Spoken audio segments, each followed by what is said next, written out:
Kõik, mis on vaja veel teha, on 43 eurot, mille peate tasuma teie. Ma annan teile teada, kas proovite mulle oma kontofoto saata. Ma saatsin ju kviitungi. Ma tahan teie pangakonto pilti. Pangast. Ma login panka. Jaa, sisesta konto ja saada mulle foto.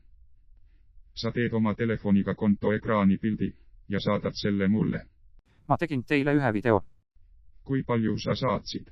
340 ju. Seal on ju näha see. Te peate selle luna maksma, et see laekuks. 43. Mida ma maksma hakkan? Aga ma ju rääkisin teile ja te olite nõus. Lunamakse tasu 43 eurot, sest see on ju Interx 8 makse. Selle selgitusega see number tuli Maksuametist, kuhu ma helistasin, et see läheks riigile. Est 03 Interx 8 7864 arest.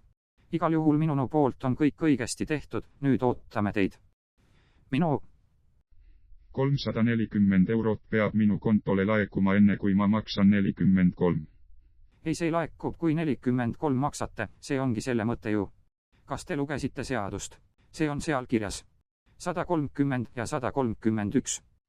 Aga ma ei teadnud, miks sa otseülekannet ei teinud. Sest ma ei saa ju, ma ju rääkisin, Maksuamet piirab minu välismakseid ju. Pidi tegema otseülekande. Ma ju rääkisin, et Maksuamet piirab mind.